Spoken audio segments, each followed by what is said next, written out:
Hey guys, welcome to the channel and welcome to the video. If you're new here, I'm Brian, and hey, we're working out here in the hog barn at HogShooter HotRods, and today we're just gonna keep on going on our 1935 Chevy Standard Sedan, and big progress. We're gonna take and get our radiator permanently mounted in the car. Now, I know it's been weeks, months, we're still working on this. I'm filming what I do, and this car needs to be done running and driving before we get into the summer. So we're getting closer and closer to being able to start it, and that is an awesome thing. So let's look at what we got to do today. So at the very end of the last video, I did show that I just used some zip ties to kind of lift this radiator up and hold it kind of where we want it. We want our lid where it's accessible when the hood's up, but it's not like so close clearance that we're going to have problems there. And then the very bottom of it down here, it has a flat flange that comes off. We're going to mount this thing on there. Put some rubber underneath it, a bolt or a stud going through that to hold it in there. I've figured out kind of what we need to do, but this grill shell, or at least the center part of the grill, is in our way. I can't really film it very good because it's so down inside of there. There's no place for hands and a camera. So I believe the first thing we're going to do is we're going to pull this stuff out. I may try to leave the grill shell in there just because it shows exactly where that grill is going to need to set. Guess you ought to back up and see the grill is out. We've yerked the radiator out, and now I've figured out that I've got this 1.5 by 2 inch rectangular tubing, and the piece sits right here. And we got enough room for 3/8 of an inch of rubber on top of this, and that'll give us a cushion for our radiator. We are going to have to, I could drill a hole, weld a nut in here, make the bolt go in from the top, but I think what I'm going to do is I'm going to drill the hole, I'm going to put a bolt coming through from the bottom, and I may get a long enough bolt that it passes completely through, and then I can weld it on the back side, weld it on the top side, and it'll just make that little piece of square tubing stronger. Of course, it's going to have to be capped on both ends, and then we'll get it set in here and tacked up and kind of figure out what we need to do. Picky and you want, you know, less than the blade width of like a thin saw blade, like as your tolerance, like as tight as they can be. That's the best for TIG welding, because you can be really consistent that way, and you're not burning holes and opening up the gap and stuff like that. So that's what we're going to do once I get that body line on there. So I'm going to do that right now. Bead roller, trigger stretcher, and the English wheel, make a new body line.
so I didn't do a lot of talking there. I mean, it's pretty basic. Took square tubing, cut out caps, welded them on, cut bolts off, welded it in the bottom. I mean, I drilled the hole all the way through, tacked it in 4 places on top. It's not going anywhere. Made 2 of them that match, kind of.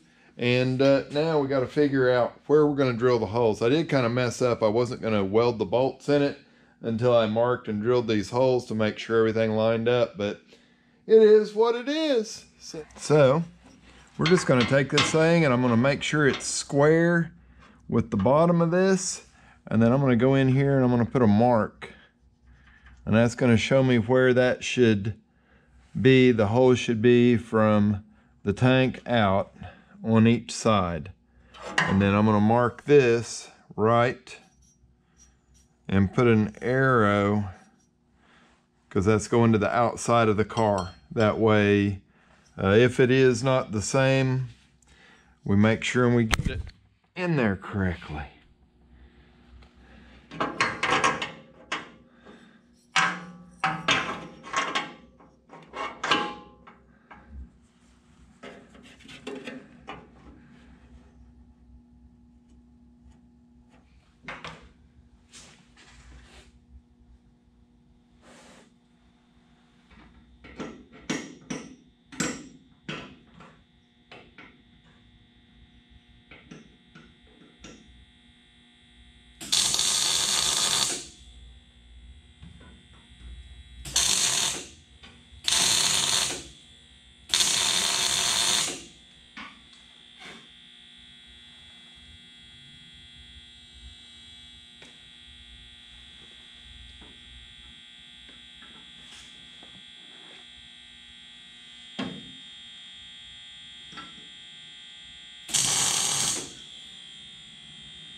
All right, so without the radiator in here, a lot easier to see what we're working on doing.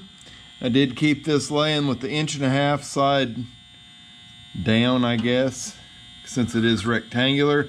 The 2-inch side would fit, but I figure we're gonna have to have a bunch of rubber and stuff on top of here to dampen the vibrations from the road. We don't want our radiator cracking and falling apart on us. So that's kind of where we're at now. I got to take that over, drill holes in the bottom of it, and yeah, we'll have the bottom of it where it'll fit in here on this thing. All right, so I think you can see back in there, got a little stud action going, poking up through this. So that's pretty cool, both sides. So that is awesome. Our radiator sits in there where the whole core is exposed. The tank is still down low enough that no problem to be able to add coolant to it. I was kind of debating on how far in or out to put this, just because there's not a lot of room in between the water pump pulley and the radiator. But this car will end up with air conditioning on it, and we've got to have enough space in here to be able to get a condenser in front of here. You can definitely, well, here you can definitely see this bracket. I don't know if it'll stay or not, but it's what we got there for now. It's going to hold that radiator, keep it from going forward and backwards. And then we've got to rig us up some rods from somewhere here going back to those holes at the top of the cowl to get this thing sitting right. Crap, I may have to put the hood on it to line that stuff up. So I don't know. I did measure this before I disassembled it all and painted it to cut and build these rods or struts, I guess they should be called, to hold this grill shelf forward. I mean, you can see I just got a couple of good tacks on these pieces so I can pull them out and full weld them. We got our bottom down in there, studs poking up, looking pretty cool. We are definitely getting somewhere. I would say it's closer. Hopefully we don't have to redo this stuff in the next video. All right, so here we are. Finished little bracket, welded up, ready to get a little shot of primer and some paint. I'm going to paint both of them at the same time, and yeah, we'll get on with the next piece of this install. So you can see I welded the blocks in and I painted them, put our little rubber cushion on there. So now we are ready to put the radiator back in here, kind of for good. Yeah. All right, so I worried we might be in this situation. You can see here we got a radiator hose coming out, and we're lacking in the alignment with the lower out, or yeah, the inlet for the radiator here is yeah, we just got to have a little different hose combination. Yeah, radiator hoses, they're going to be, it just takes some experimentation. We'll get there though. I've got a lead on a part number that could be right. I wish they'd list the stinking dimensions better on their website, because I kind of know what I need. I just, without those dimensions, it's a guessing game. All right, so you see, I had to do a little patchwork here. We got solid metal again for this hole. And then when I did that, I burnt the paint off out here, which is no big deal because this thing I painted it white and blue, but I did not paint it the white and blue of the car. So I'll go back and get this prepped and shoot it. And then I ground off all the little clips to hold the fender welting in, because I'm not putting welting on this car. Came in, drilled these last two holes here because I had never done that. I had to trim off a little piece here. I need to clean that up a little bit.